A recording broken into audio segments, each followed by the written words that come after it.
बिहार शिक्षक भर्ती के सेकंड फेज के लिए बीपीएससी के द्वारा ऑफिशियल नोटिफिकेशन जारी कर दिया गया है। 3 नवंबर 2023 से लेकर के आवेदन प्रारंभ हो रहे हैं और 14 नवंबर 2023 तक चलेंगे। हालांकि ये प्रोविजनल डेट है जिसमें कुछ चेंजेज होने की संभावना जरूर रहेगी। इसके साथ ही साथ ये जो वैकेंसी है 6 से 8, 9 से 10 और 11 से 12 अलग अलग 3 स्तर के शिक्षकों के लिए है। इसमें डोमेसाइल को लेकर के लगातार आप लोग के कमेंट के माध्यम से प्रश्न आ रहे हैं कि जितना बवाल इस बार डोमेसाइल को लेकर के इस शिक्षक भर्ती में मचा है, क्योंकि मैक्सिमम जो सिलेक्शन हुआ है ओपन सीट पर, अनरिजर्व सीट पर अभ्यर्थियों का दावा है कि अदर स्टेट के कैंडिडेट ने ज़्यादा सीट ले लिया है। हालांकि बीपीएससी का जो आंकड़ा मीडिया के माध्यम से प्रकाश में आया वो 14,000 अदर स्टेट के कैंडिडेट ने सीट ली है प्राइमरी में, टोटल 80,000 सीट के सापेक्ष। हालांकि इन्होंने जो रिजल्ट जारी किया है वो लगभग 72,000 के सापेक्ष जारी किया है, तो 72,000 में से 14,000 अदर स्टेट के कैंडिडेट हैं बीपीएससी के आंकड़े के हिसाब से। फिर भी इन सभी को देखते हुए जो बिहार के कैंडिडेट हैं वो नहीं चाहते हैं कि अदर स्टेट के कैंडिडेट इसमें फाइट करें। वहीं अदर स्टेट के कैंडिडेट चाहते हैं कि इसमें भी पिछली भर्ती के तहत 40% ओपन सीट पर अभ्यर्थियों को मौका दिया जाए। अब दोनों के परिप्रेक्ष्य में क्या होगा इसके बारे में डिटेल में बात करेंगे, अंत तक जुड़े रहिएगा। नमस्कार दोस्तों, मेरा नाम है नीरज, आप देख रहे हैं कैरियर बिट यूट्यूब चैनल। अगर आप इस चैनल पर पहली बार विजिट कर रहे हैं तो इसको सब्सक्राइब करते हुए बेल आइकन को प्रेस करना ना भूलें। भारतीय संविधान का अगर आप अध्ययन करेंगे तो कुछ ऐसे राज्य हैं जो कि संसद से कानून पास करके उनको विशेष तौर पर आरक्षण का लाभ दिया गया है कि आप अपने यहाँ डोमेसाइल 100% लागू कर सकते हैं।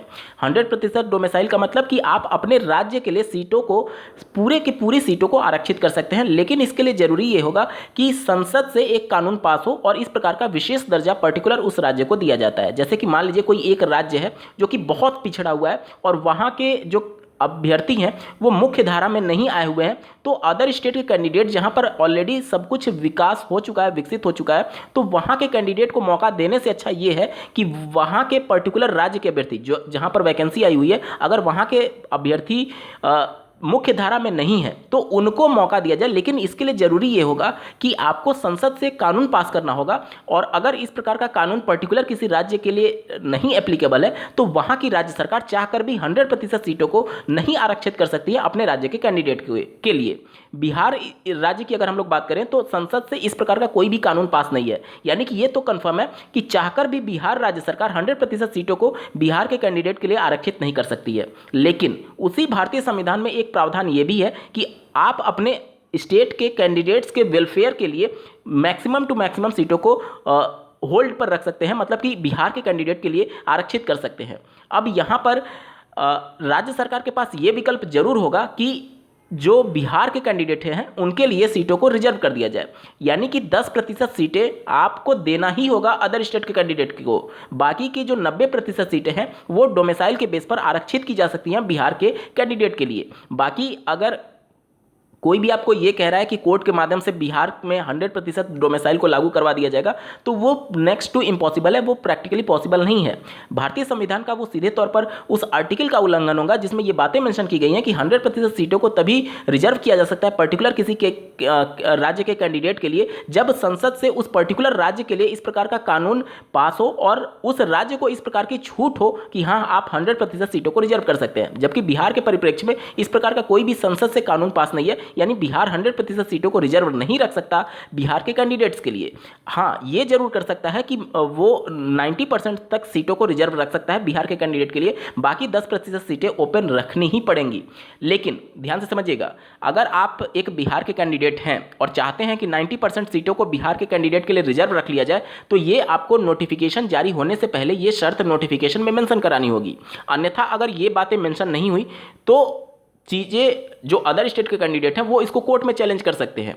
अगर कोर्ट में चैलेंज करने से बचाना है या फिर बाद में कोई विवाद ना हो, इससे आप भली भांति इस भर्ती को सेफ रखना चाहते हैं, अगर आप बिहार के कैंडिडेट हैं तो आपको शिक्षा विभाग और बीपीएससी जब ये नोटिफिकेशन 3 नवंबर से आवेदन प्रारंभ हो रहे हैं, हो सकता है कि इसका नोटिफिकेशन आपको 1-2 दिन में देखने को मिल जाए। जो डिटेल्ड नोटिफिकेशन है, आज जो नोटिफिकेशन जारी हुआ है वो सिर्फ इन्फॉर्मेशन के लिए कि हम 3 तारीख से आवेदन लेने जा रहे हैं और 7 तारीख से परीक्षा होगी, लेकिन अभी डिटेल नोटिफिकेशन आना बाकी है। और कोई भी भर्ती प्रक्रिया जो चलती है वो नोटिफिकेशन की शर्तों पर चलती है। अगर नोटिफिकेशन में ये क्लियरली बातें मेंशन हो जाए कि 10% सीटें अदर स्टेट के कैंडिडेट के लिए रहेंगी तो 90% सीटें वो बिहार के कैंडिडेट के लिए रिजर्व हो जाएंगी। और उस नोटिफिकेशन में अगर ये बातें मेंशन हो गई तो ना तो राज्य सरकार के कैंडिडेट इसका विरोध करेंगे और ना ही अदर स्टेट के कैंडिडेट इसका विरोध कर पाएंगे कोर्ट में। लेकिन ये सभी चीज़ें जरूरी हैं कि ये नोटिफिकेशन में ऑलरेडी मेंशन हो।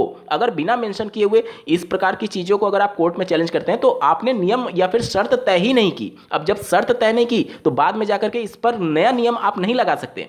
ठीक है, तो इस प्रकार की चीज़ें अगर बिहार राज्य के कैंडिडेट हैं तो आप अगर चाहते हैं कि ज़्यादा से ज़्यादा सीटें बिहार के कैंडिडेट को मिले तो आपको ये शर्त पहले से ही नोटिफिकेशन में डलवाना होगा। आप चाहे शिक्षा विभाग से बात करिए या फिर बीपीएससी आयोग से बात करिए, लेकिन ये नोटिफिकेशन में आपको डलवाना होगा, तभी जाकर के ये चीज़ें हो पाएंगी। अन्यथा की कंडीशन में पिछली भर्ती में जिस प्रकार से हुआ उस तरीके से 40% सीटों को ओपन रखा जा सकता है अदर स्टेट के कैंडिडेट के लिए। और जहां तक बात है अदर स्टेट के कैंडिडेट के लिए, तो उनके लिए मान करके चलिए कि कम से कम 10% तो सीटें आपको मिलेंगे ही मिलेंगी, बाकी 40% पर मौका मिलेगा या नहीं ये राज्य सरकार तय करेगी। उम्मीद करता हूं आप सभी के डाउट क्लियर हो चुके होंगे। इस वीडियो को देखने के लिए आपका बहुत बहुत धन्यवाद। भगवान करे आपका दिन शुभ हो।